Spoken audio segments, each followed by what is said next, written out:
San Fuego. He's a funny guy. Fire's been lit. We're hot. Fun guy. Uh-oh.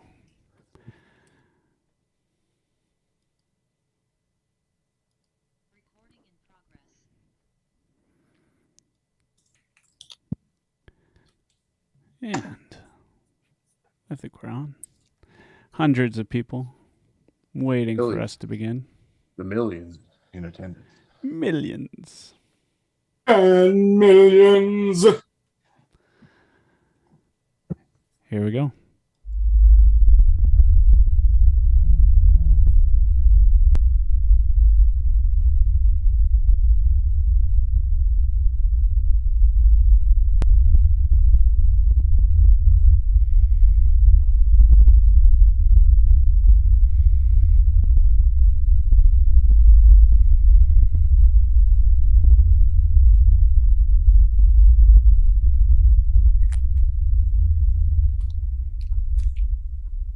You're on.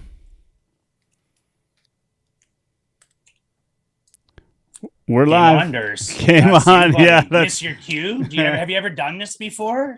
It's episode 47, buddy. Jeepers. Say game on for crying out loud. Holy. Oh, game on. God, wow. Sticks in the middle. You'd think this guy was a rookie and never done a flipping podcast before. That's like an Oilers start right there. Got to show up. Yeah. Just keep your mouth. Yeah, we're on a podcast. You might as well just zip your lips right closed. Yeah, well played. Keep your feet on. Not now. No, you missed your spot. Enough of you. Keep your feet on. Keep your feet on side. Would you? Oh, geez. Who am I, Warren Fogle? That's right. This is so far off the rails already. It's ridiculous. It's episode 47 of Straight Off the Pipe, Hurricanes Postgame Edition. Hey, Dash. Hi, Dursa. Game on. I see you like to have your podcasts in front of the fire now because Cell Block 99 is all taped off for your cat fighting underground quarantine there. That's right. So nice to see you up above the ground. Episode 47 means that Mr. Hebert is going to be the quarterback power play like Marc-Andre Bergeron and then pretty much useless otherwise. And then Ryan making his heavy hockey straight off the pipe debut.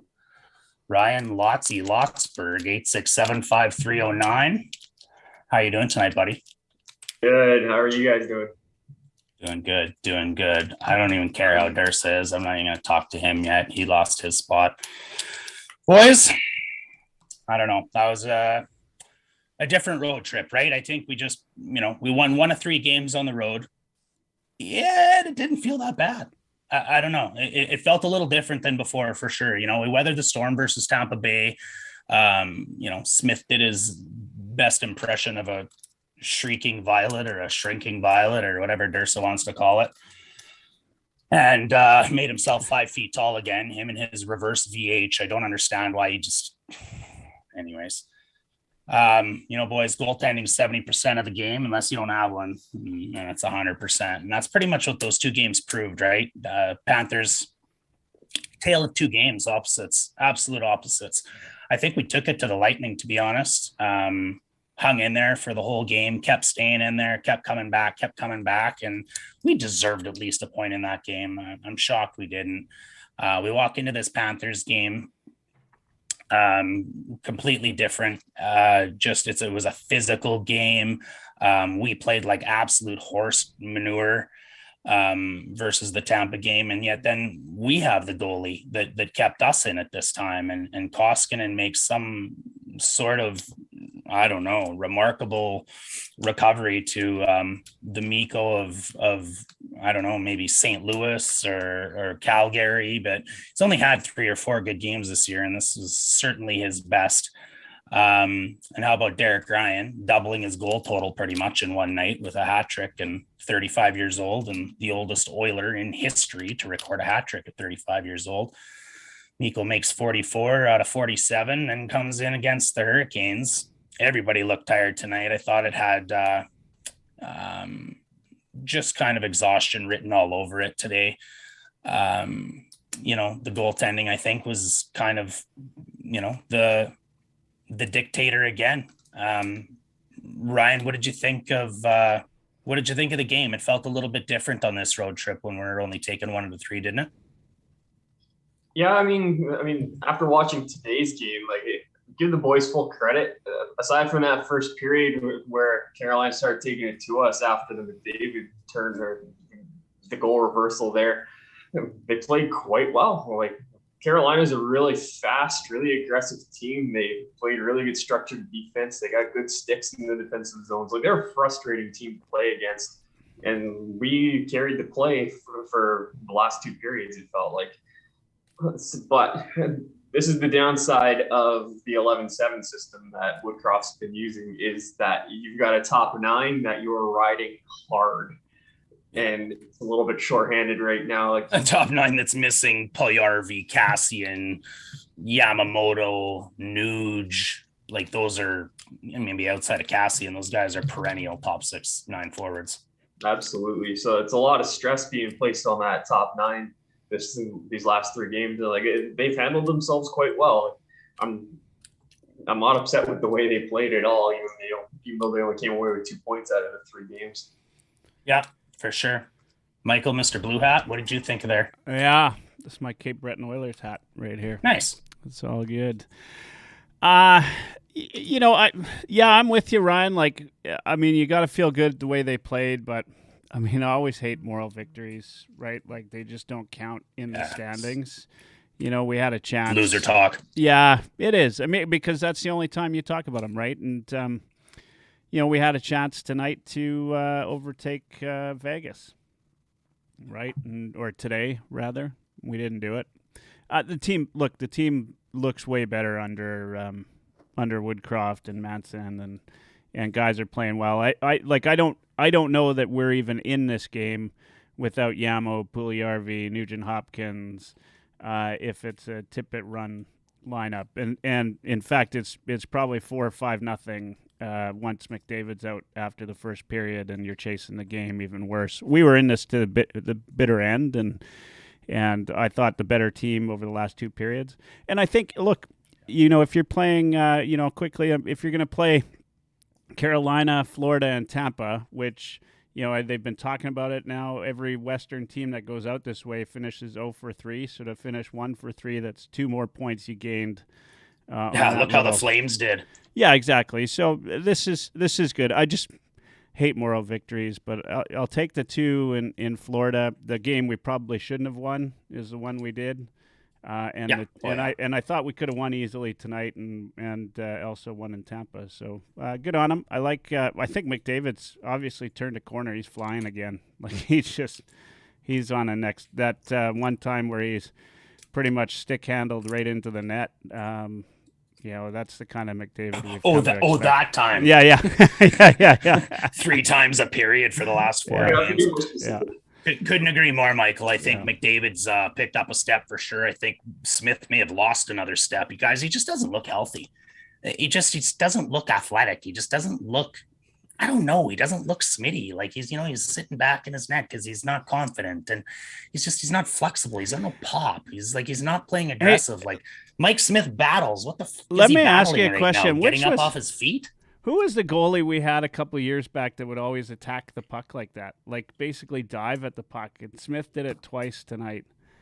Was it... his name was Mike Smith from 2 years ago. No, I remember that. He sucked then, too. And he used to lunge but... at the puck all the time because he wasn't...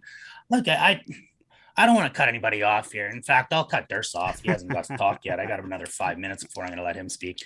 I said this at the beginning of the year, you guys. You guys all heard me talk about how Mike Smith was going to have a different kind of year. He was cushy last year. They had no long road trips and staying at home in your hotel or staying at home in your own bed, and playing 6 different teams, and 3 of them were Montreal, Ottawa, and it's Vancouver, and that was not good last year. He's a tale of 2 seasons, and he looks exactly like he did 2 years ago. Sorry for the interjection, but did I cut you off, Michael? Do you have anything to finish there? No, it wasn't Smith, but I hate that. I hate goalies. I don't know, Rolison, Delorier, Patty Boulin, Talbot, it might have been Dubnyk when he was playing with them. Kai Conklin. always. Mike Morrison. Who knows? Anyway, there was a goalie we had used to like dive at the puck. Smith did it twice. Bill today, Ranford. led to A few both. go- Keypad wrong. stack. Led to both. You know all our goalies. That's A good. few years ago. Yeah. Bill Ranford. We're not talking that long ago. But I mean, he did it tonight. Why? You're diving at the puck, unless if you're diving like sort of upwards and outwards, you're not covering the net. You're like covering the bottom of the net. And that's, like, you're not going to make a save that way. I don't know. They suggested he slipped on the second one, but The second goal looked awkward. That push across, it looked like his 1 foot got caught in a crevasse. Like Just the second goal today looked awkward. That's the only one. Nothing the other day. That's Tampa either. That's the most recent memory there. And the first I could goal, barely get up off the ice. the first goal, where was he standing when it went in? Yeah. well, he's behind the First two goals behind the like goal line. Yeah. play. Like, Get out to the top of your crease. Like, Exactly, Ryan. Like carbon copy, right? Okay, Durst, 5-10 minutes. It's all yours. Go ahead. Whatever you got, buddy. Just hold on. I gotta throw you on mute. Yeah. Throw you on Yeah. mute first here. Yeah. Okay, go for it. Any comments from You're on. listeners before we get to Durst? Just hold on, Durst. You're gonna have to hold on 2 minutes here. Tough Call Pod. Josh is watching on YouTube right now, and I've got to read this one because it's probably my favorite comment. He says, "Call me a loser." Okay, everybody, call Josh a loser. Josh is a loser. Yeah, because I'm pretty darn happy with what this trip is telling us. So anyway, you know what? I totally agree with you, Josh. I do. Repping the loser mentality for That's heavy right. hockey since 2021. That's Fantastic. Glad Daryl Cates could afford to give him some pom poms there. Now that he's the video guy for the Oilers. That's right. All right. Okay, You're up. Durst. It's all yours, buddy. What do you think of the goaltending? What did you think of the games? How was the flow? Did it feel different? I think if Mike Smith gave you that type of effort in Tampa Bay, we're 2-3 on this trip instead of 1-3. He played better today. He gave him a chance, but he definitely didn't, play shining star hockey in Tampa Bay. That was not a good performance. I thought he'd play well today because Mikko stood on his head yesterday, and I think on a scale of streaking violet to superstar, where do you think he landed in Tampa Bay there? Oh man, yeah, not exactly a Vezina caliber performance. We'll go with that one. Mikko was outstanding yesterday. That was great goaltending to watch, and that's fun. Yeah, I think we've played well on this trip, but what does that mean? If you play this type of game against other teams, you probably have better success. I like where their game's at, but still 2 more games on this trip. If you run the table on those, then it's a pretty successful road trip. So, I'm kind of glass half full here right now.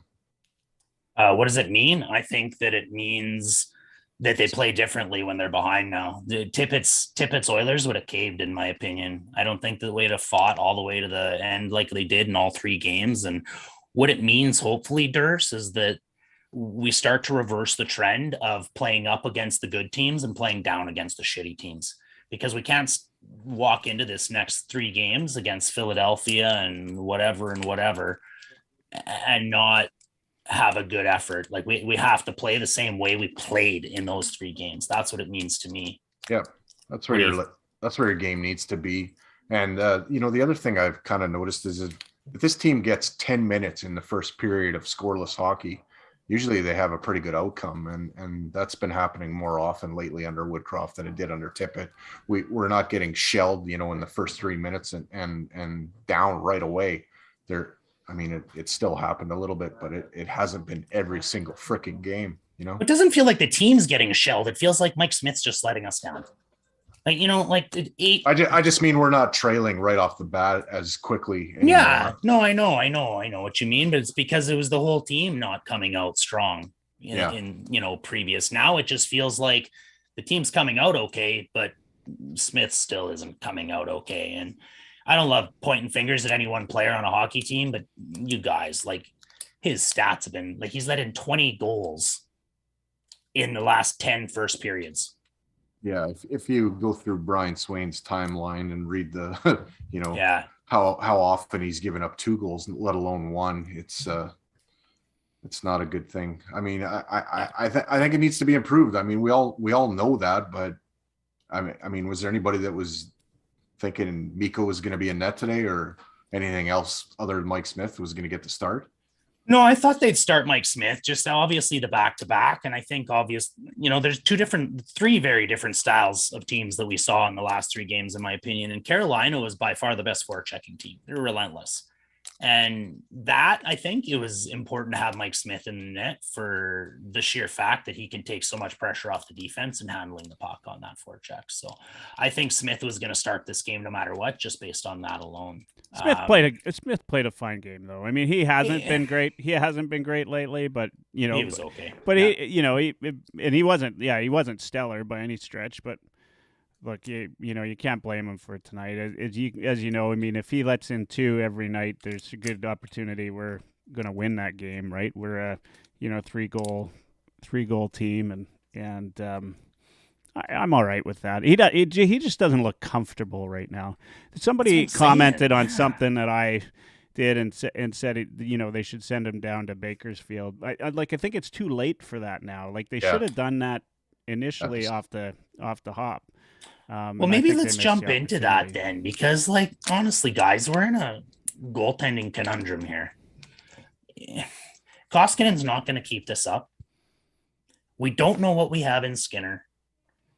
Mike Smith has proven he's hurt or not up to speed, or the Smith of 2 years ago, or just going to get hurt again.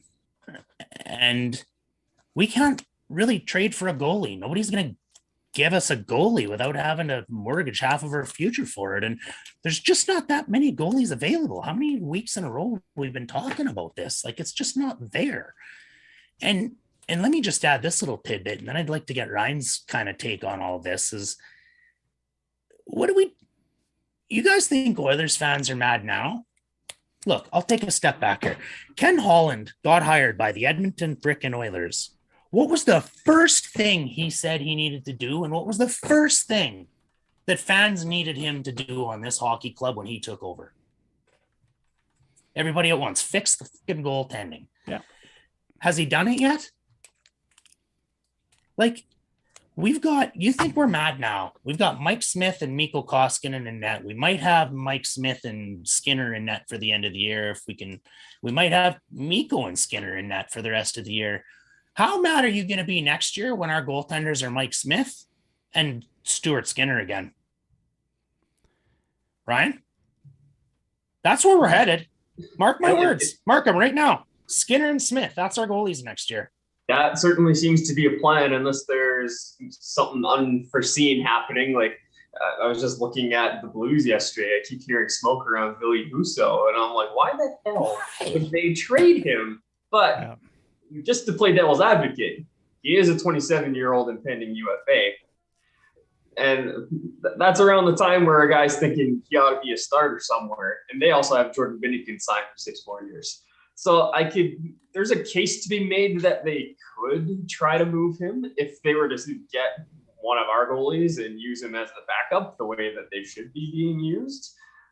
There's 2 quality backups here in Edmonton. You don't have a true number 1 starter, but you got 2 really good backups.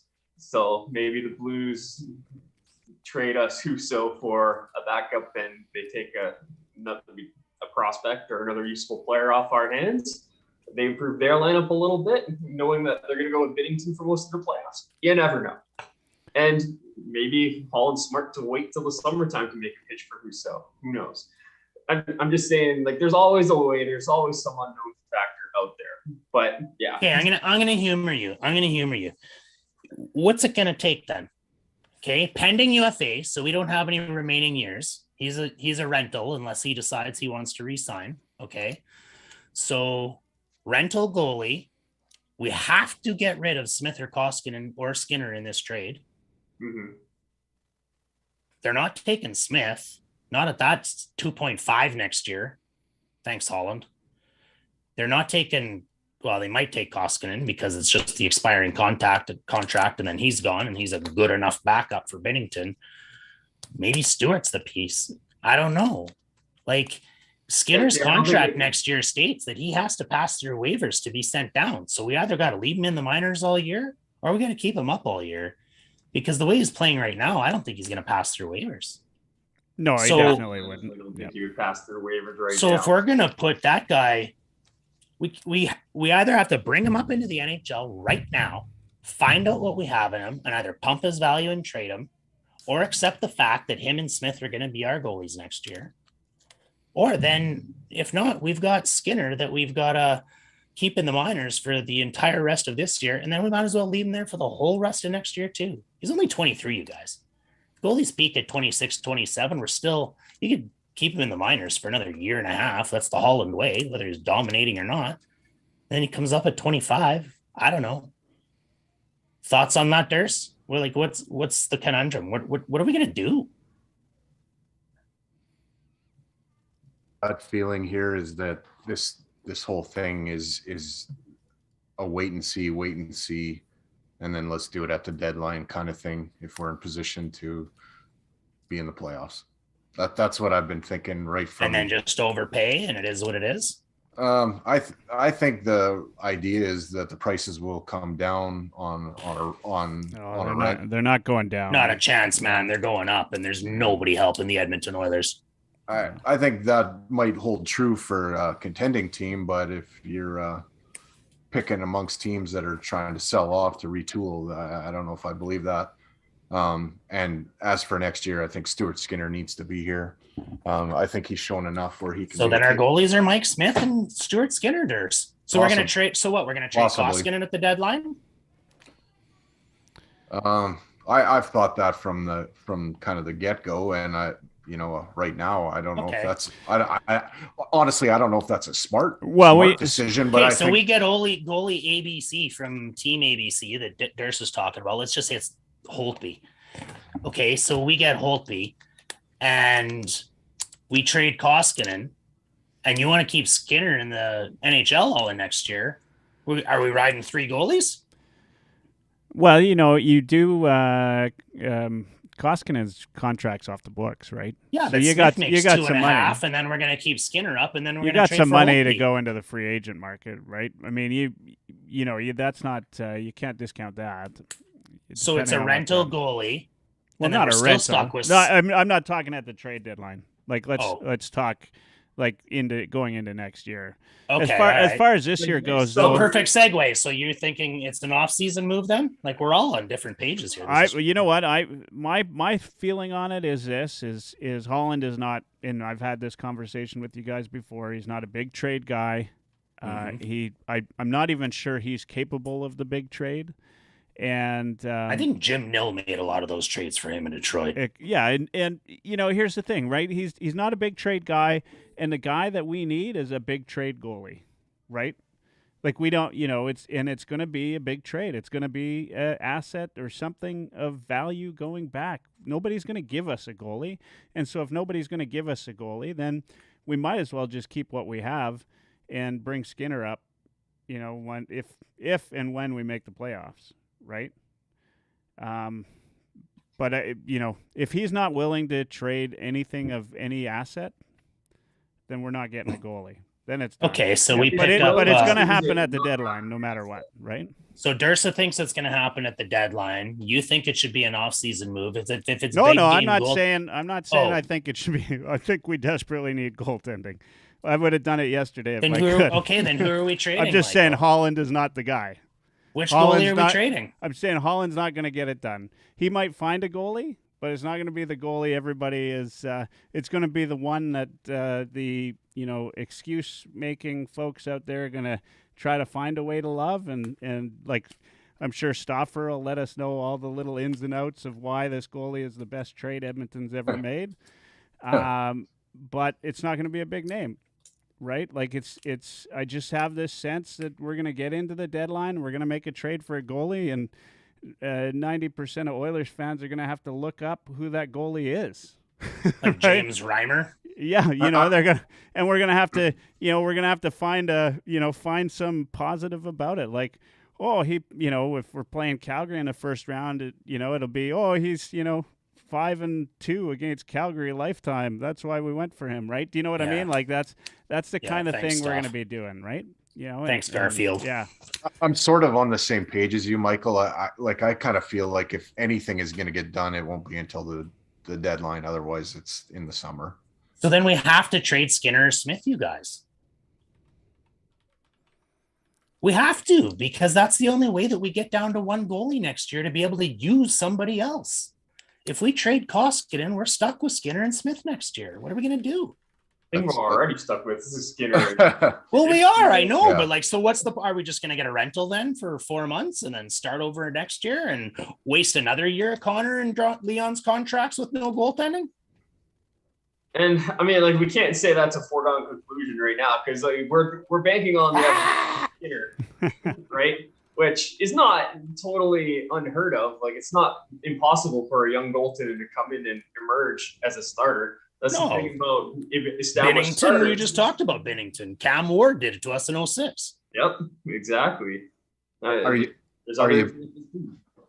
you a better team with Mike Smith and Mikko Koskinen, or are you a better team with Mike Smith and Stuart Skinner?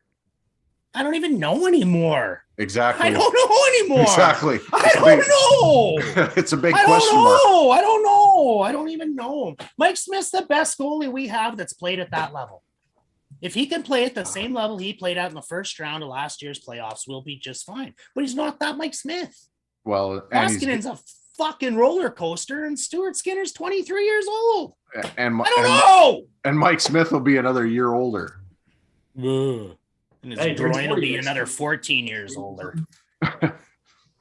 Ryan, did you get to finish your thought there, bud? Yeah, no, I think I got it all out there. Yeah, I doubt it, but You probably lost it in the incessant. I don't know. Well, like, what are we doing? This is ridiculous. We've been talking about goaltending for 3 years, 3 months, 3 weeks. We got 3 days. Josh. Stop. Josh from Tough Call wants to join, guys. Should we? Get him in here for Let's sure. get him in. Yeah, the more the merrier. All right. Watch her.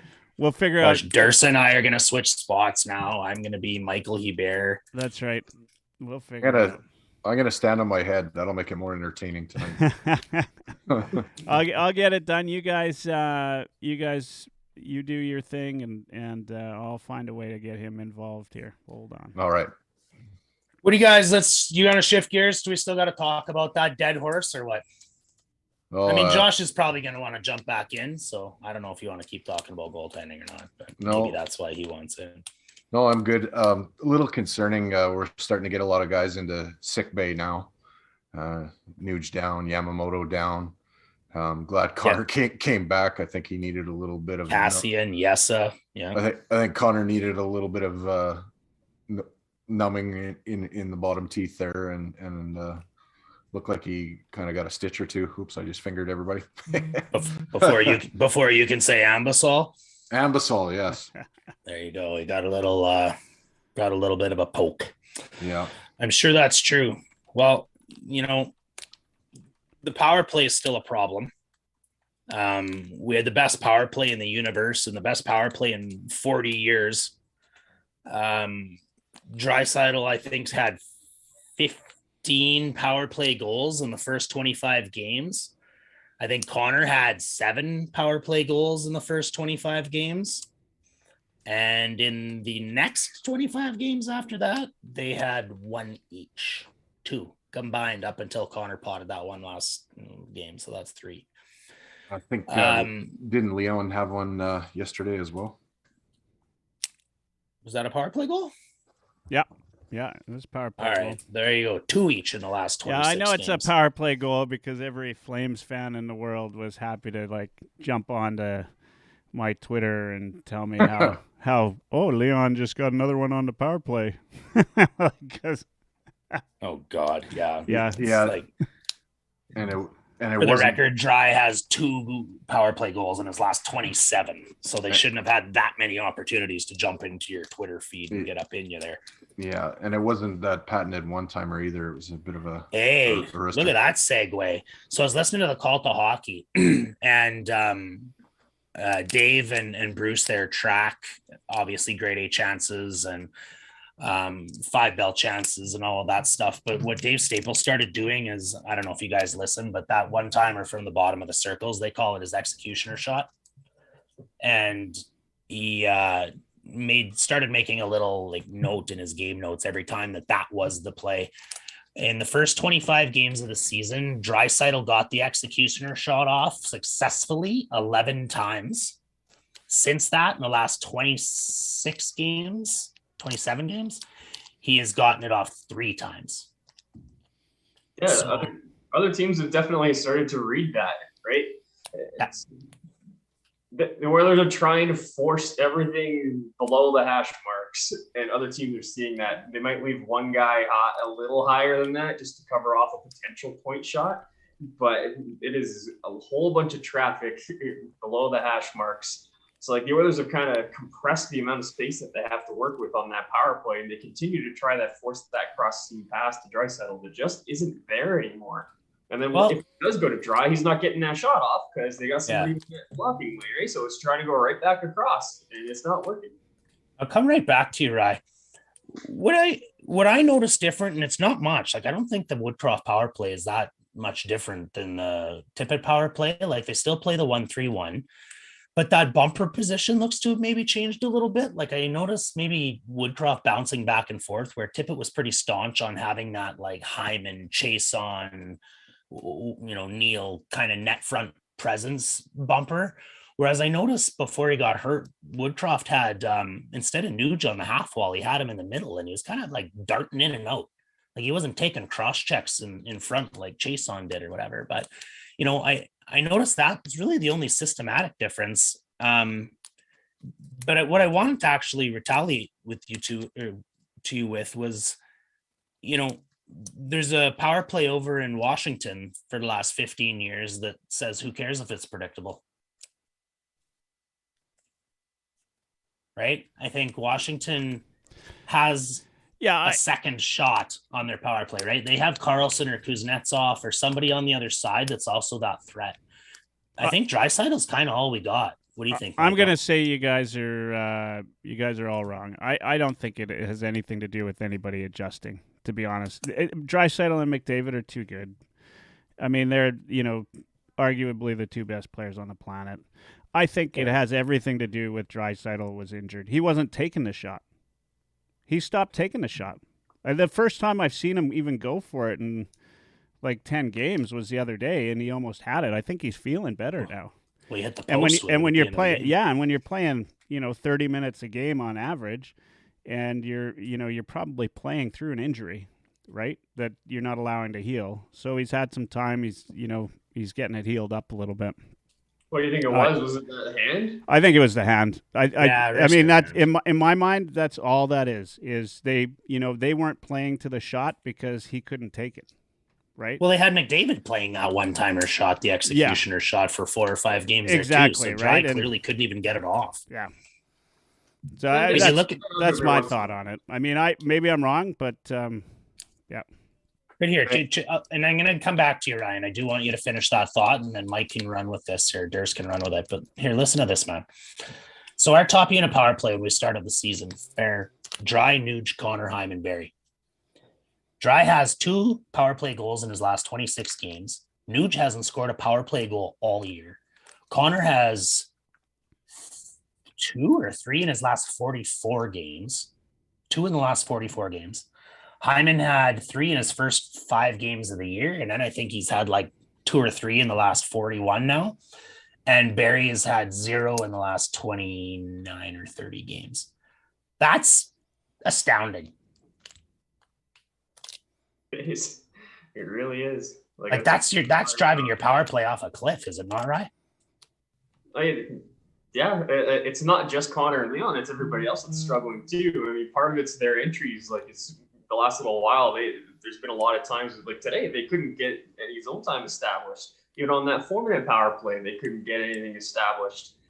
I mean, there's a lot of factors, but I want to kind of talk about the Washington power play too, because you're please do. But Ovi's spot is different than Leon's spot. Leon's for sure. Spot is kind of below the face-off dot. Yeah. That sharper angle. Ovi is basically right on the face-off dot or a little higher. Where's that pass coming from? It's coming from the point, right? Yeah. It's a much higher percentage pass. Like it might work its way from the right half wall to the left, right? Where's our pass going? It's going through the crease, right through the box. Yeah. Lower percentage play. So yeah, of course. Great point. I mean, Ovi's is just an easier shot to get off. Even if what Hebert said was true, I think you have to start establishing other people on the ice. You need more than one threat, and I do think just teams wait, even if what I said is true. Yeah. Because I don't know. When they were at their best, what they were doing is a lot of it was creating chances off of chaos, right? They win a battle for a loose puck, and then they quickly move it. They're moving the puck quicker, and they're moving bodies quicker. Like talking about McDavid playing that Draisaitl spot intermittently sometimes for a few games there. Like if we're watching closely, he does it. They change it up every once in a while, even on the same power play sometimes, right? They were doing that a lot more at the beginning of the season. We're seeing a lot less of that rotation and that movement. Yeah. You're having guys in different spots. That is a different look. You're hitting on something exactly right. Like a lot of times that goal comes from Leon off a broken play where there's people on the ice or whatever and they're falling down and they just shovel it. Yeah, they shovel it over to him and it's in the net. Yeah. Yep. They are. I mean, Louis kind of talked about it today too. They're outworking the penalty kill, right? If the moment that you gain entry in the offensive zone and you start passing it around, like that's a set position. There has to be something to get them unset, right? That's usually a shot or like a cross seam pass. They're trying to rely on that cross seam pass too often. We might be trying to get shots from the point, but there's no one in front of the net and the puck's going a mile high off the glass. It's easy for PK to win that race. I mean, today we get a 4-minute power play and unfortunately McDavid can't have a second of it and Nuge isn't out there and that just totally changes our power play.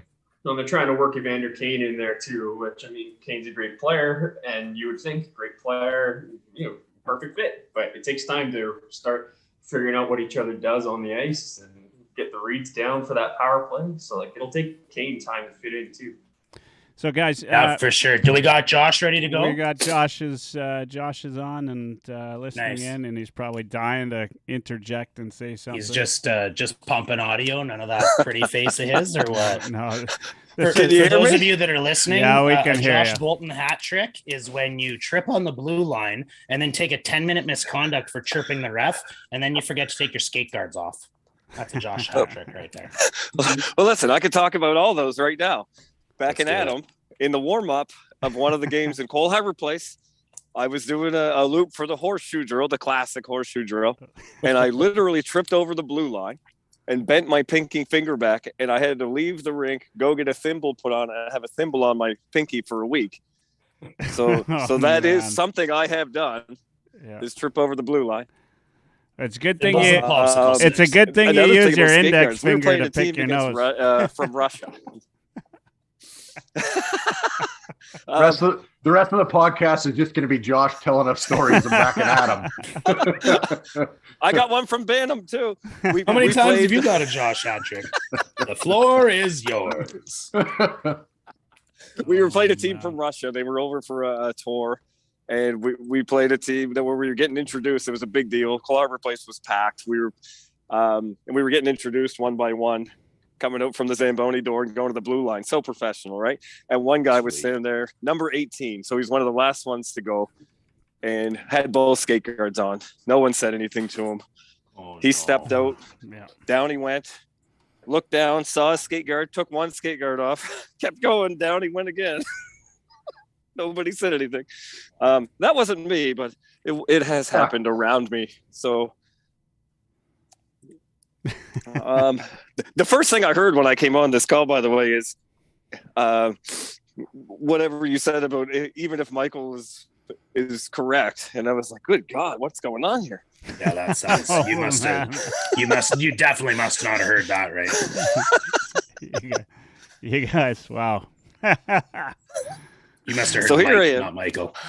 And I'm sitting there in the kitchen and I'm cooking. It's my wife's birthday today. I've coached 5 games of hockey this weekend, all playoff games in 3 different communities in Nova Scotia. So I'm all over the map trying to get this birthday supper in. And I'm standing by the stove listening to you guys talk about the Oilers goalie situation. And I'm screaming my head off. Loyalty right there. His wife's birthday. He's like, it's a weekend with the kids, and Josh is listening to Straight Off the Pipe. Attaboy. It's a contract year for you, Josh, is it? Well, thanks to Mrs. Tough Call and That's right.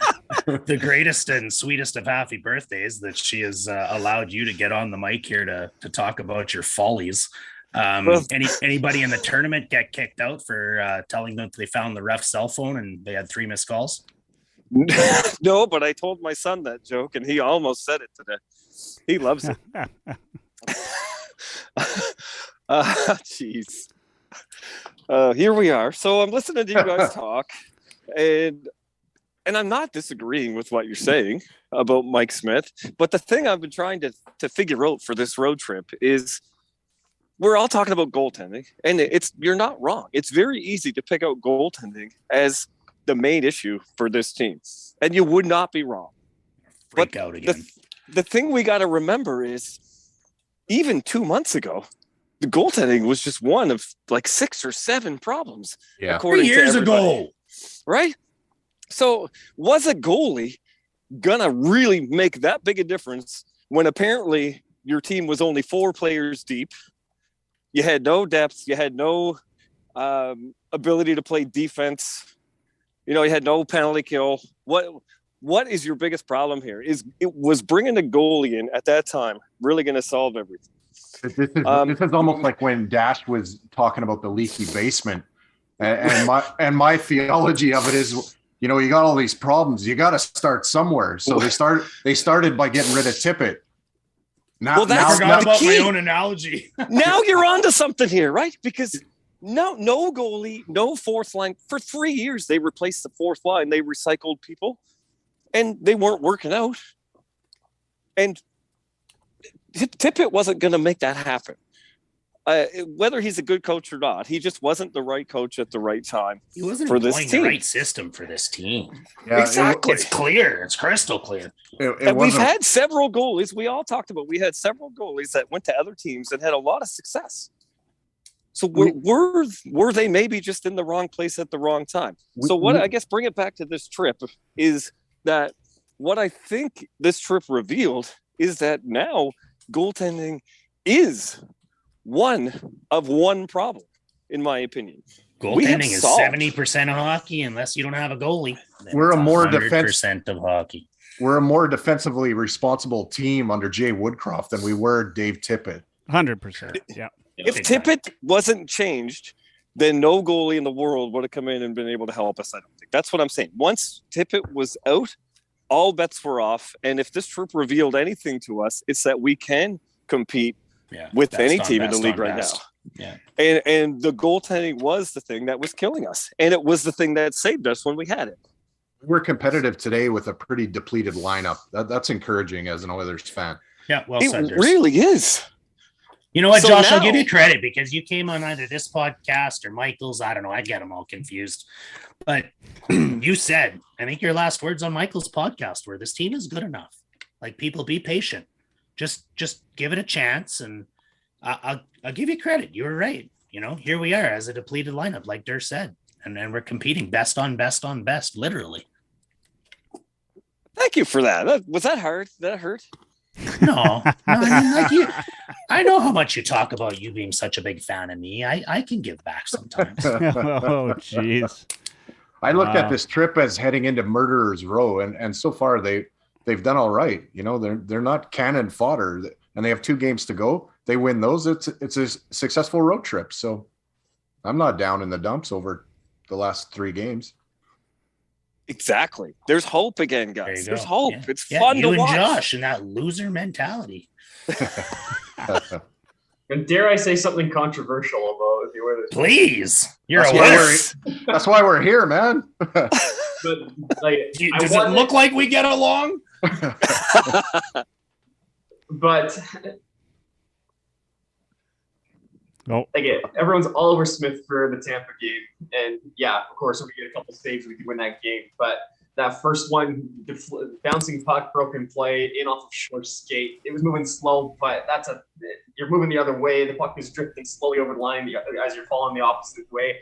It's a tougher save than it looks. And that shot at the end of the first period, I mean, yeah, we can question why the hell he's on his knees when the puck is up at the face-off dot, but that was deflected right at the point of release by Lagus. That was the old Don Cherry, keep your stick out of the shoes. Right, he's letting 8 goals in his last 23 shots. And I like to talk there about and defend Mike Smith. What are you going to? Okay, that was 1 goal in that game and 1 goal the game before. What about the Minnesota game? At some point in that Lightning game, you need a save. What about the Chicago game? What about the Vegas game? Wait, what was the final score in the Tampa game? Let me look that up here. 5-3. Yeah, 5-3. One of them was an empty net goal. Yeah, guys, I think though, look, the team made that competitive, not Mike Smith. Sorry. We can take one thing out of this though, is that if the team had been playing like this all season, we'd be a lot further ahead with the goaltending we have, and being a lot further ahead is still pretty damn good. I mean, we're sitting. I put out the tweet here earlier today because I knew what I was looking for, which is the Oilers have lost more man games than just about every team in the league. We were without our top defenseman, a guy that plays 30 minutes on a lot of nights, right? We've been Duncan Keith. Yeah, like we didn't gain from the COVID lottery. Like teams like Calgary, as soon as one guy got COVID, they canceled all their games, right? We played through it. Oilers played through all that. We only had like 2 or 3 at a time.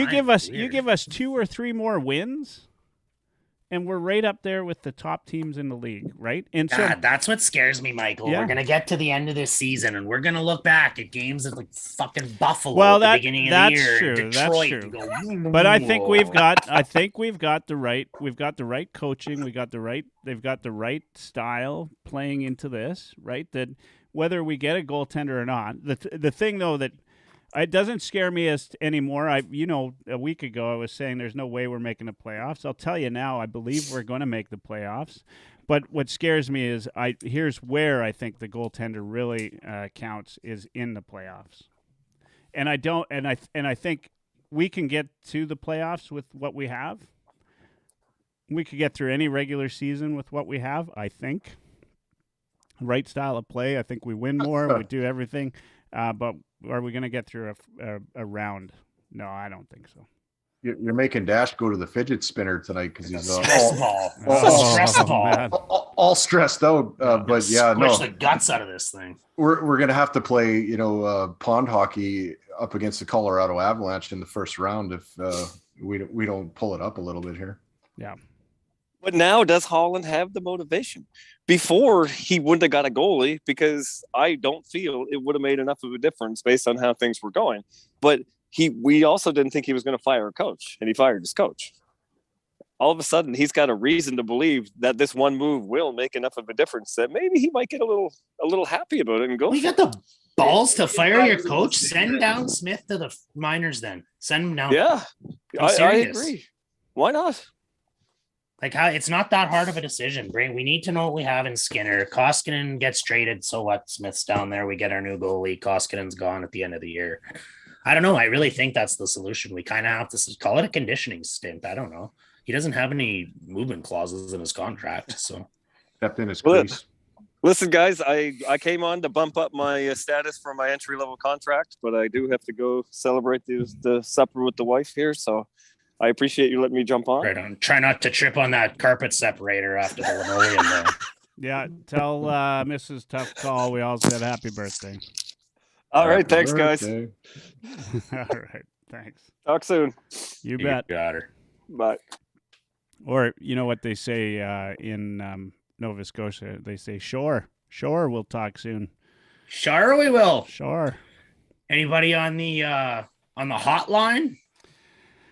Michael? No, we've had lots of listeners, lots of watchers tonight. No comments. Quiet, pretty slow on the comments. It was just Josh that got in there and couldn't help himself. He had to be a part of it. So we got him in.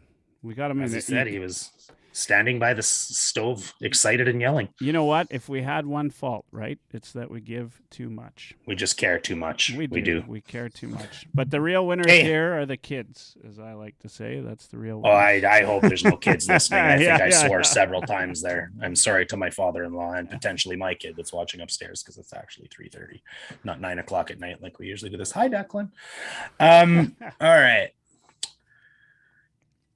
You know what? Maybe this is a good time to. So Ryan's making his debut on our show here, and whenever he comes on, we're gonna do a little segment with him. So I don't know, Michael, you got to try to find some cute little jingle on your toes there for this here. But I don't know. I don't want, maybe flattery is, or pardon me. What's the saying? Sorry, the duplication is the highest form of flattery. And I guess what I kind of envision this is a little bit of like, not a rant per se, but just like Struds on a little bit, like here's Ryan's topic he wants to talk about today, and we're going to call it Lots of Lotsy. So, and now for a little bit of Lots of Lotsy. Everyone having fun? Lots of Lotsy. Lots. There's lots of Ryan everywhere, but we got lots of Ryan on here. Oh, a nice segue, because I believe Ryan wants to talk about some other Ryans. Yeah, that's absolutely true. Lots of other Ryans to talk about. So many Ryans. I want to start by giving Derek Ryan a little bit of love. I mean, Hattie yesterday, another goal today. He's been playing some great hockey of late. Now, the idea for this segment kind of came about after I did a little bit of research into. I'll also give Lotsy credit. He wanted to talk about this before Derek Ryan got a hat trick. This is very true. We've noticed that Derek Ryan has been playing a lot better of late. Now, when I did my little deep dive, this was kind of during that 2-week COVID break we had right after the Toronto game. Loved it. The Oilers had played 34 games. Derek Ryan during that time, his goal share, if I can find that here. At 34 games, it couldn't have been good. It was awful. It was terrible. Like their 5-on-5 was horrific. Tire fire horrific at that point in time. Tire fire horrific.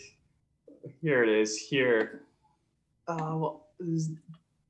His goals for percentage was 24% throughout. It was his first 30 games of the year. He had 2 even strength points. Like, it was horrific.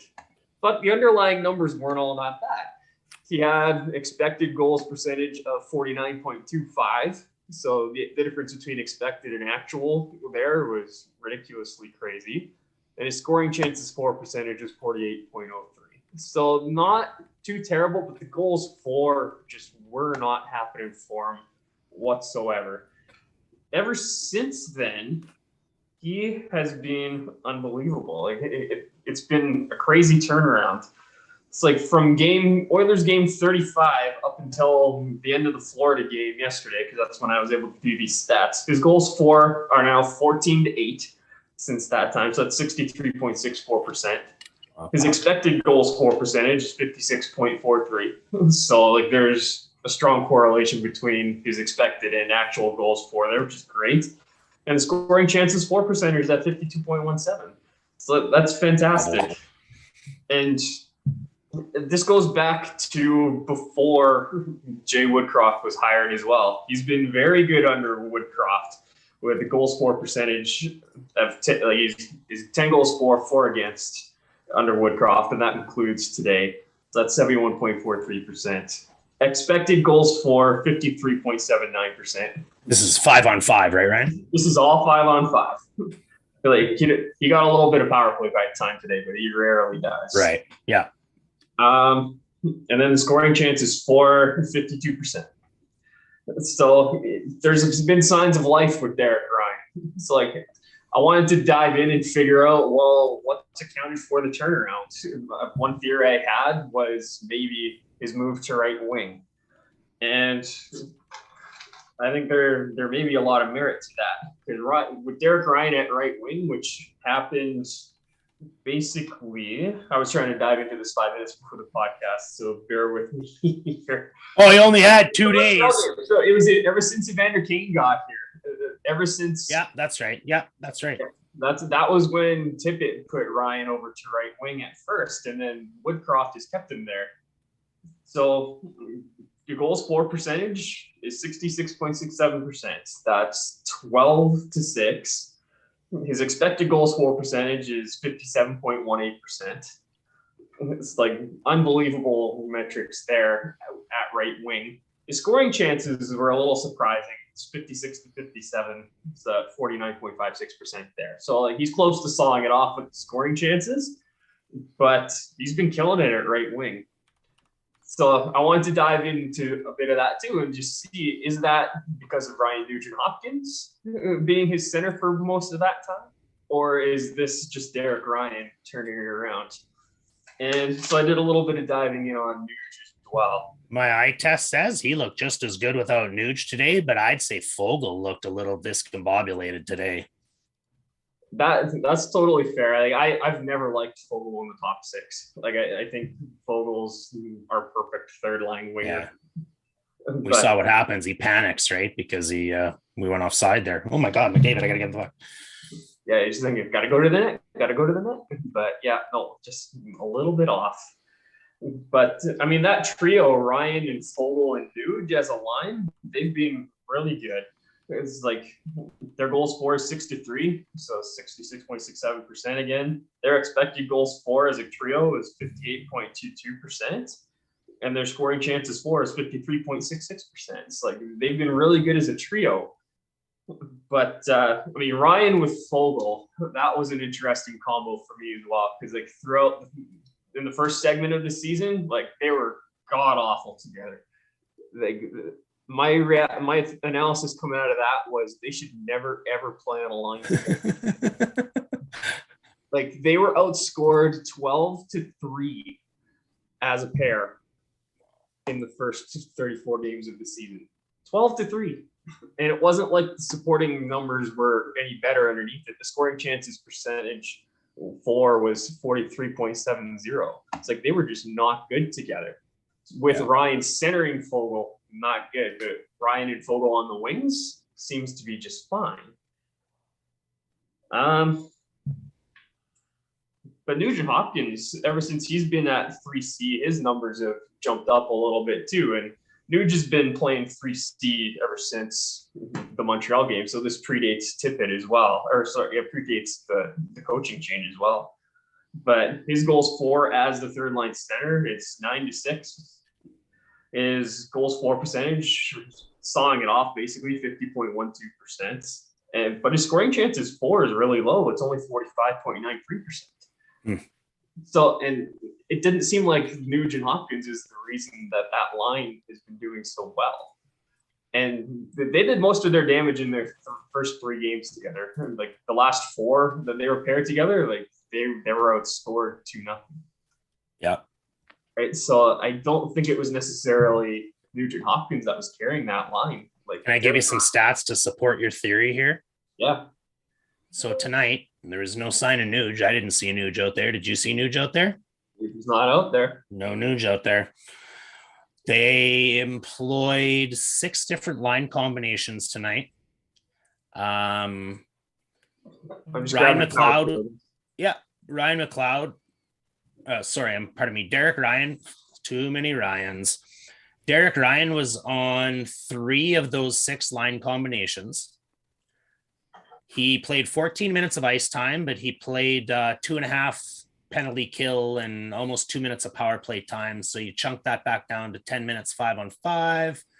He played 5-on-5, 1:46 with Shore and McLeod, and their Corsi was 100%. And their Fenwick was 100%. Ryan also played 2 minutes with Ryan McLeod and Tyler Benson. And for that 2 minutes, their Corsi was 70% and their Fenwick was 66.6. The other combination was Fogle, McLeod, and Hyman, and their Corsi was 60. And their Fenwick was 60. Here's the Corsi of the other line. 20, 50, and 47. Every line Derek Ryan touched tonight, was considerably better. Oh yeah, like you could tell he had a step, he had some jump in his step, and he was just feeling it. Like no other way to put it, he was just feeling it. But yeah, so just wanted to give Derek Ryan a bit of a shout out and pump his tires a little bit, which is great. And then the other observation that I kind of gleaned from looking at all this is I don't think Nugent Hopkins is the right third line center. Wow. Because his numbers are decent, like compared to the group of mutts we had playing 3C at the beginning of the season. His numbers are markedly superior, but he's kind of sawing it off or falling a little bit under 50% in most of the important categories that I looked at. His goals percentage has gotten a lot better, and ever since he's moved to center, over playing right wing, he's doubled his even strengths and scoring output this season. Right. And like I talked about this before too in another article I did. In the 82 games that I looked at where Nuge just played left wing, going back to the start of 2 regular seasons ago, he only had 25 points at even strength. That's not good enough. Like he had great power play numbers in those 2 years. So that's his overall point production looked really good, but only 25 points at even strength in that 82 game sample at left wing. And now he's moved to center. I have it written here somewhere. Nuge, yeah, here it is. So 6 in 12 games ever since he's been moved to center. And that's playing with Fogle and Ryan for the most part. Now imagine if he's centering Evander Kane and Leon Draisaitl. Yeah. Right. So like that's where I think Nugent Hopkins' best fit is on this team. He needs to be playing center and he needs to not be the best player on his line. And that means he should be playing with one of the big guns on the second line. So Draisaitl's too important at center. You got to play him with McDavid then. That's kind of what they were doing when Tippett was there, how McDavid always wanted Nuge on his line, I think, for that defensive responsibility. And maybe, I see a lot of that in Ryan McLeod right now, Lotzie, because like he's a defensive wizard out there. He is, and his speed. He's been good on both sides. He's been great. Yeah. Well, but the offensive side has just come around, where I think the defensive side of the puck's been there all year. Well, I said it a little while ago. I mean, without McLeod, the loss of Puljujarvi would have been huge for this team, right? Like McLeod just he's surprised me. You guys were talking about Nemo being the big surprise. McLeod for me. I mean, the guy is he's noticeable every game. He gets good chances. He's good down low. He's not that guy that we thought wouldn't drive to the net. He tried to drive to the net tonight. He didn't make it, but he tried, right? Like he gave it a go.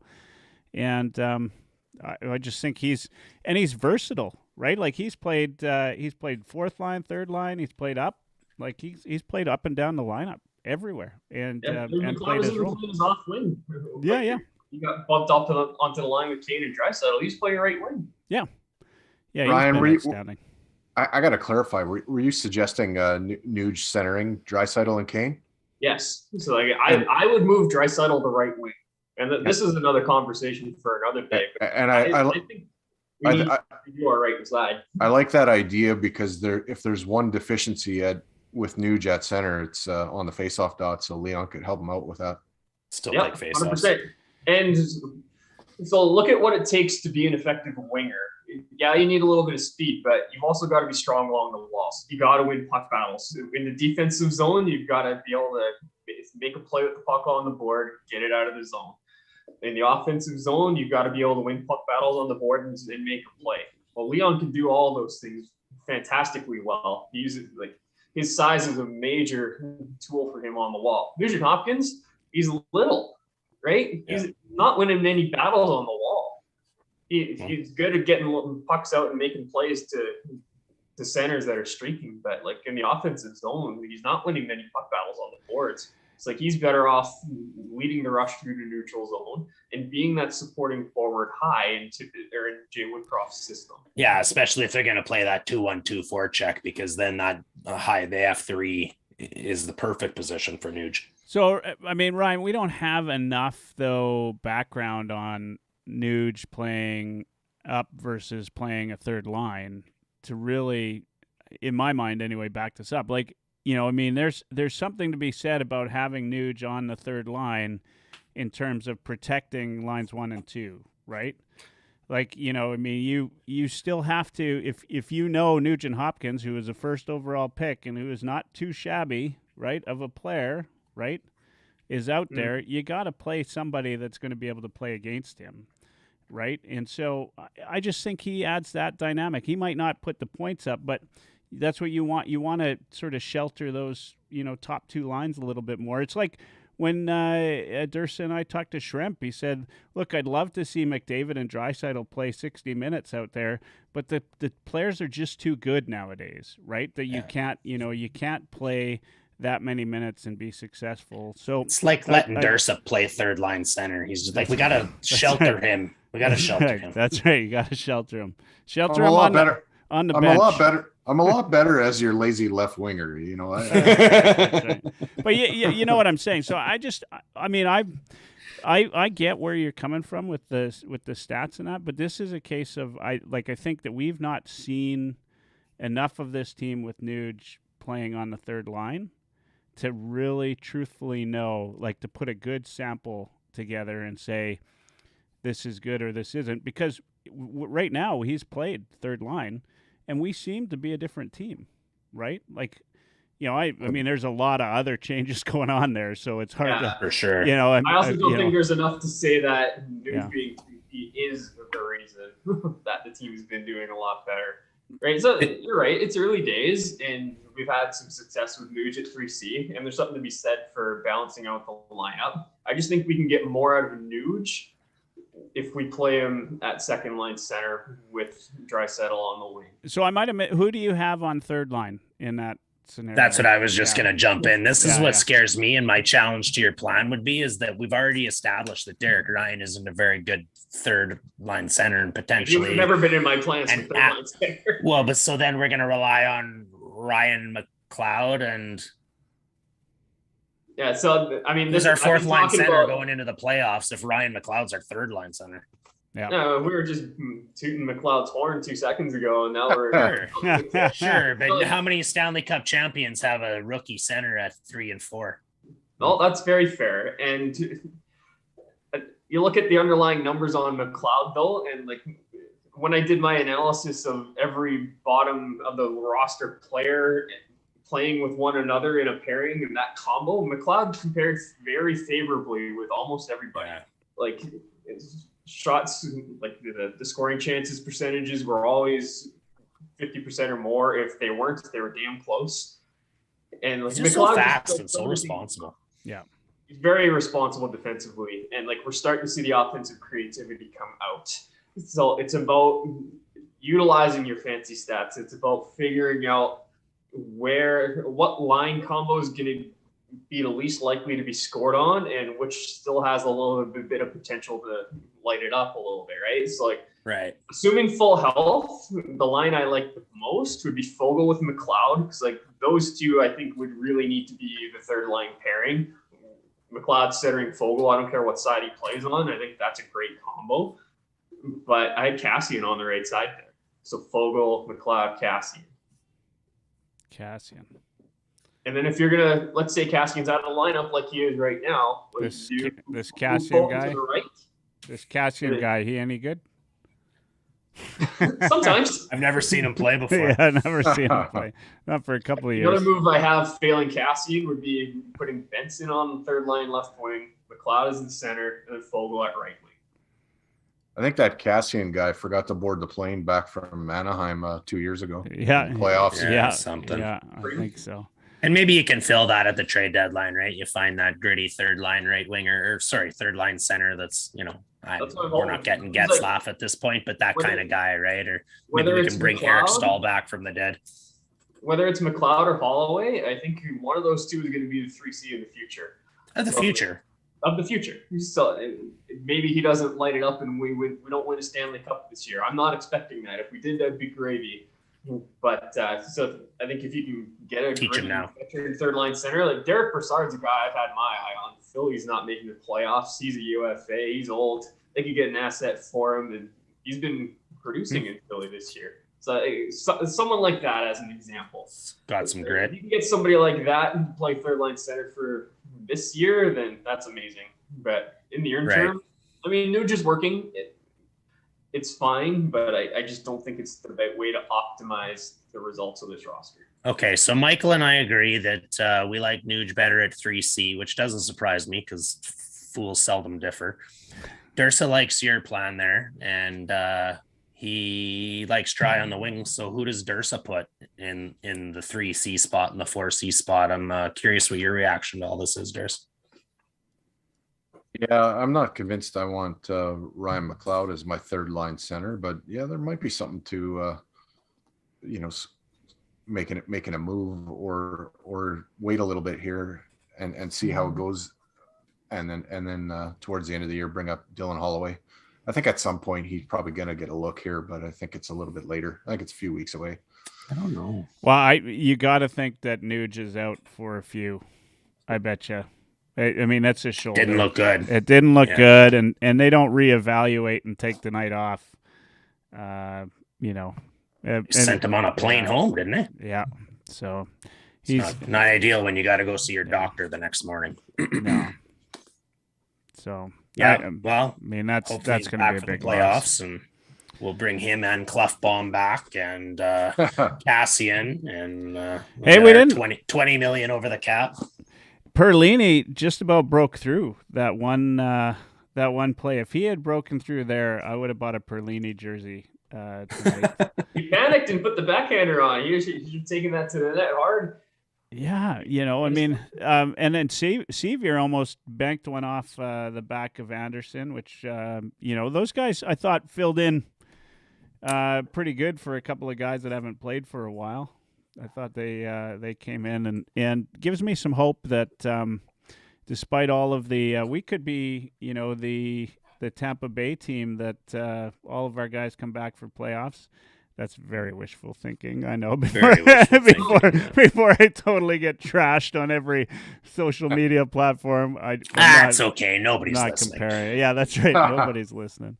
But I mean, this team without some of our key players, arguably half of our top 9 is doing pretty decent, I think. And a lot of that just has to do with putting the right style and system in place. When you've got guys like Draisaitl and McDavid on your team, you can have a middling team down the rest of the team as long as the system is good, right?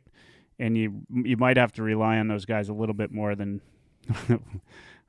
you can't rely on them any more than we do, but you might have to rely on them a little bit more again and hope that we get some chemistry with some of these guys they're calling in. Perlini's a gunslinger, eh? He loves to shoot the puck. Yeah, I feel like him. we're really underutilizing him. Yeah. Really underutilizing him. He's a Tippett guy, not a Woodcroft guy. I'm not sure Woodcroft knows how to use him exactly, right? It doesn't have the same experience and, muscle memory like he does with Benson and Yamamoto. And don't get me wrong, like, you guys have heard me shouting from the rooftops to get Benson onto a skill line. Like, I think you really... Oh, me too, brother. And I've been clamoring to be with McDavid all year. Yeah. I can almost see I have. Drive, but like honestly, like Benson needs a shot up there too. But like even Perlini on a fourth line, like you need a fourth line that's not going to get outscored every night. Here you are. I'm a big Benson fan, guys. Like me too. I'm telling you. Yeah. I want him up there. I would like that too. And you know what? Like the guy's got a little bit of grit.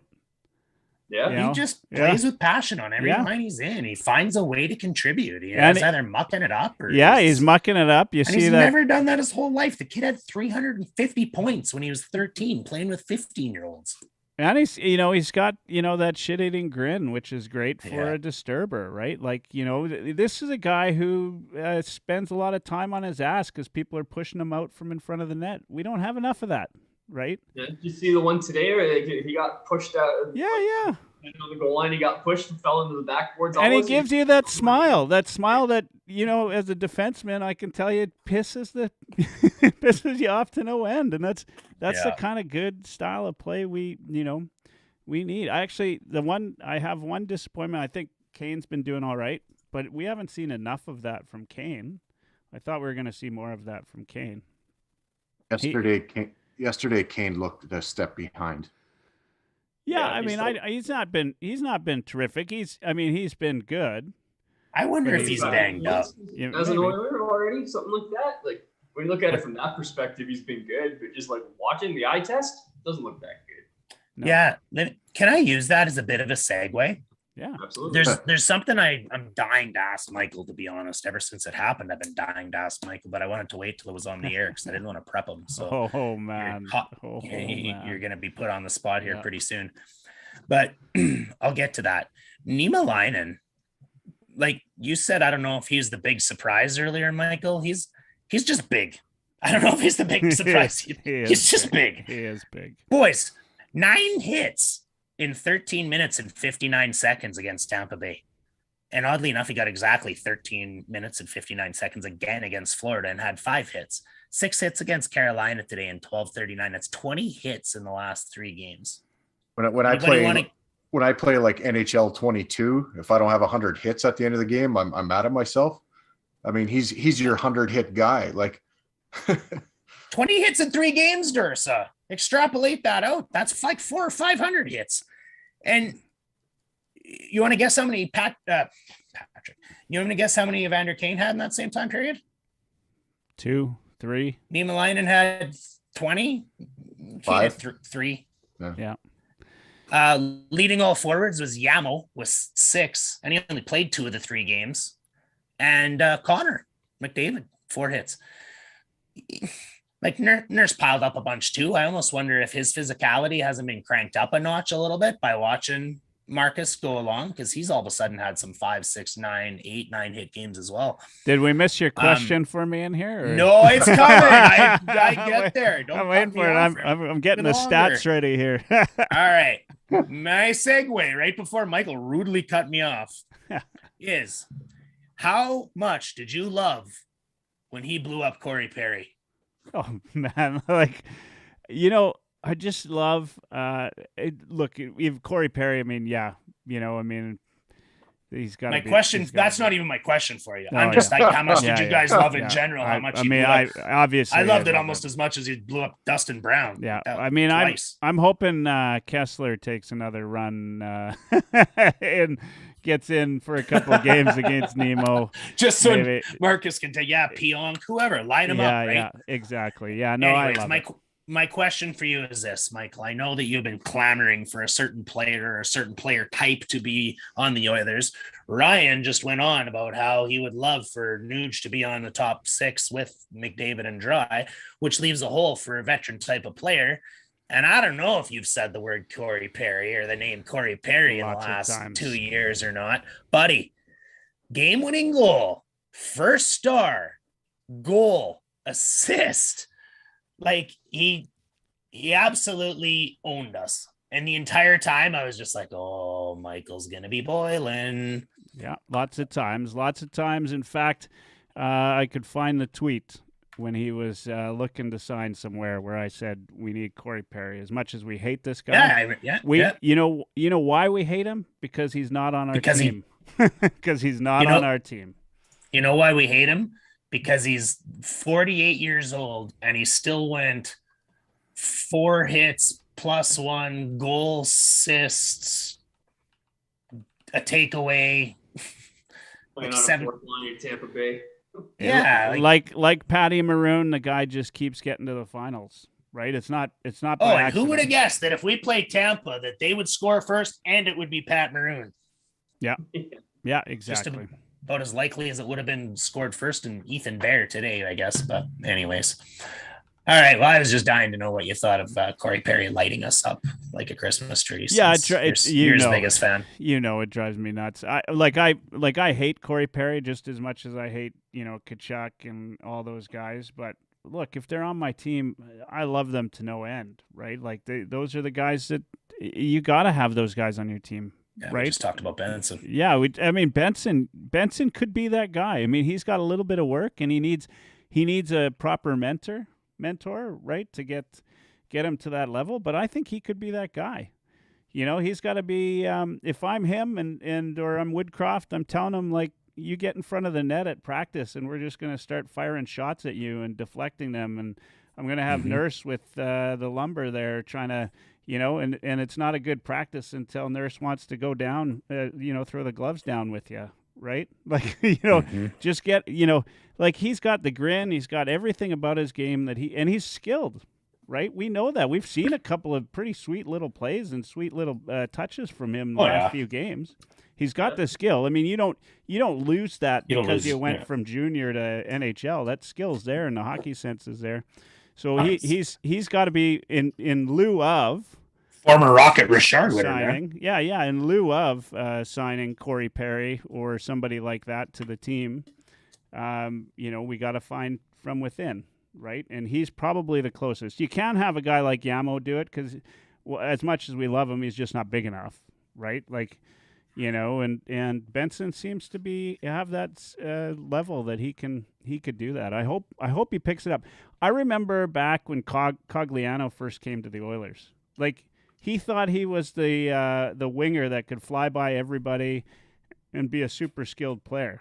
It wasn't until he found his niche in the NHL that he became, a solid everyday type of NHLer, right? And as soon as he started to find it near the end in Edmonton, but Cogliano turned out to be, a hell of a hockey player who's had a great career because he's the epitome of everyday hockey player. Exactly, yeah. But he found his niche, right? And that's what Benson needs to do, and this team needs that. It was supposed to be. We'll talk about it a million times. It was supposed to be Cassian. It's not. Right, we know Cogliano had his chance to be offensive though. Like I'm not like he got to play with Gagne and Nielsen on a line and the kid line, and he did last 25 games of the year and top power play. When has Benson got that opportunity? Yeah, well, and I'm not sure Benson knows he needs to take but I think Cogliano route yet. Benson could be both of those things, right? Like he could be a top line, in your face kind of guy, right? And because he's still in his prime, right? Like he's still got lots of good years. I mean, he doesn't need to be the Corey Perry until he's 10 years older, right? The only reason Corey Perry's not on the first line is he's not much younger than I am, right? Like he's still playing the game. He doesn't have the foot speed that the young guys have anymore. But hell, I'd love to have Corey Perry on my team. Yeah, Corey Perry's like as old as Mike Smith's groin. Exactly. It's up there. It's up there. Durst, wake up. Yeah. Wake up, Durst. What's your thought? Signing Corey Perry The tomorrow? old man sleeping by the fire there. I know you've got a Corey Perry jersey hidden in there somewhere, Durst. Come on. It's getting toasty in here. I'm not going to lie. Yeah. Oh, it's because you're wearing a 17 Kessler t-shirt underneath that hoodie. That's right. Oh, you want to play that? No. Oh, man. Can you see that? Scared. Yeah. Scared. Thank God we can see that. Yeah. I was looking for the off button on here, but I couldn't find it fast enough. Yeah. Can't mute that, can you? No. All of a sudden, we've been picked up by a different website. That's right. That's right. Yeah. Bring on the porn bots. Porn bots. Yeah. Yeah, they're already with us, so give them some entertainment. Why not? There you go. Well, I don't know. All my notes are crossed off. I got nothing. I don't know. I rattled enough off the crossbar for one afternoon. I just about said evening. But yeah, let's go around the table. Exactly. We got talk about whatever you want. Really, we got a couple games coming up. 2 more on the road trip, then one back home. Durst gets last words. So, Lotzie, what do you figure, buddy? Yeah, I mean, I know Mike said this a couple of times already, but we got Chicago and Philly to round out this road trip. We get 2 wins there against teams that we theoretically should beat. Should theoretically. Then, yeah, good looking road trip. I'm anxious to see what's happening with Nuge and what's happening with Yamo. Those we can get by for a few games without them, but I think long term that's going to be a problem. And Nuge is a big loss, like a bigger loss than we all realize, just because he touches the game in every possible way. It's PK, it's power play, it's even strength, defensive conscience that we're losing, and yeah, so like that's a big one. If he's out for a while, hopefully it's just a tweak and nothing serious. We just kind of got to survive for the next little while here, stay in the race until we start to get some full health, and then watch us race up the standings. That's how I'm feeling. Prediction against Philly, Chicago, and Montreal? those three, Montreal, I'm curious about because they're playing really well under Marty St. Louis. I got a buddy who's put a couple of bets against Montreal since St. Louis was hired. That's all right. He's both failed them. times.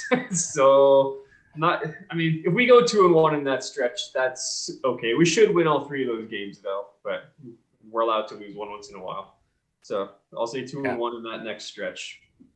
I'll agree with you and then shut up again. Hebert? Yeah, we we've I think the team's been playing well. We're gonna I do believe this is the type of 3-game stretch that we can go 3-0 in. They just got to keep the focus. I think Woodcroft. Look, I love listening to this guy because I said it in a tweet earlier today. Like, I think he's the kind of guy you play for, right? Like and Bush had an awful game against Florida. Absolutely awful. Manson put him back out on the ice afterwards. Like, these guys, you know what? They're going to want to prove something, right? Because they're being given the keys to do that, right? That's how guys like Ryan, guys like McLeod, guys like Nemo, that's how they become successful, because they're trusted and they feel like they're a part of the team. I think that that's just going to lead to good things. I think we're gonna see them go into Philly, Chicago, and Montreal and understand the importance of these games going in, especially now we're actually sitting one just outside of a wild card spot. So yeah, I'm guessing 3-0, and I actually feel good about us going into Calgary as well. But we'll talk about that next week. Last kind of words I want to say: tune in tomorrow or Tuesday night after the Philly game. I'm going to have Sean Patrick Ryan, formerly goes as the Oil Knight, on after the show. Missed the guy. He's taking a break from social media, but hell of a hockey guy and good scout. And he's going to talk to us a little bit about Tullio and Matvei Petrov. If you had a chance, hopefully, or go watch. Maybe you can get the recording of it somewhere. They just aired the Generals versus. Where's Shane Wright playing there? Frontenac's game the other day. And so that was a good game to watch Tullio play. And then last thing, I just want to say on behalf of Heavy Hockey Network and everybody, just something a little bit serious. Obviously, we all know what's going on in the Ukraine. 100% support the Ukrainians in their efforts and acknowledge that this is an awful transgression by Putin. I know a number of Russian folks that are against this as well. It's not good on any side, guys. People are losing their lives, not just Ukrainians, but Russian soldiers who I don't think know what they're getting into, right? And so that's it's a sad day. But if you can, make sure you go out and donate. Check out the Globe and Mail or some place that gives you a list of good places to donate, because I don't want you getting scammed at this time, and make sure that the donations go to the right place. I've donated. I would strongly suggest everybody else does. It's just an important thing. And make sure that when you see information of any kind, whether it's pro-Ukrainian or pro-Russian, that you check the validity of it. I mean, these are days and times where everything's propaganda out there. And just make sure if you're going to share something that it's actually legit and real. And let's hope this is over, sooner than later. Anyway, it's just sad for everybody involved. Yeah. So anyway, that's I didn't mean to bring everything down, but that's kind of all I had to say. So thanks for having me. Appreciate that. Well said. Thanks for being here. Sorry, it's all you, Durs. Yeah. Take 2 minutes. Take 20. I won't take 20. I'm content with the way the road trip. Why is Kim right there telling you to turn it off again? Not yet. No. TV's not on loud right now. All right. Okay. This Eastern swing, we all thought it was going to be Murderer's Row, and I think they fared pretty well. Would have liked to be 2-3 or 3-3 instead of 1-3 right now, but I can deal with this. Walk into Philly, win that game, go into Chicago, win that, and then come home. And finishing 3-2 is strong. And thanks everybody for watching us here. And you can check out Michael's shows that he puts out on Oilers Live, Eric Friesen's Forever 99 podcast with Bruce McCurdy. If you haven't seen it yet, check that out. Do your homework. We've got articles. Lotzi there writes a couple of Lotzi articles, and Dash does, and Hebert does, and I've done some, and Eric does some, and Josh does some, and now we got a new guy, Kirk, that's going to put some out. Spencer as well. I think I caught everybody there. And Brett. Nah, no, you got everybody. oh yeah, Lachansky puts out too. And that didn't come out sounding very good, but nah, he won't listen anyways. And to follow up with Michael said, I will just quote a former U.S. president that says, I think people want peace so much that one of these days government had better get out of their way and let them have it. It's a tough scene going on over there in the Ukraine. And, every time they survive a night, a part of me is cheering for that. I hope they get through this. It's not pretty whatsoever. And that quote came from Dwight Eisenhower. My dad thinks he's the best president the United States has ever had. And he's slowly starting to make me see it his way, although I still think John F. Kennedy kept us from World War III years ago, and hopefully we don't end up there. So keep your sticks on the ice, keep reaching for the stars, and go Oilers go. Let's beat the Flyers on Tuesday. Good night. Go Oilers. Go Oilers. Good afternoon, wherever you are. Good night for the Haligonians. Good night. Good night for everybody. Good night for Ryan. Actually, yeah, it's almost Christmas here already. We're ending the stream in 3, 2, and 1.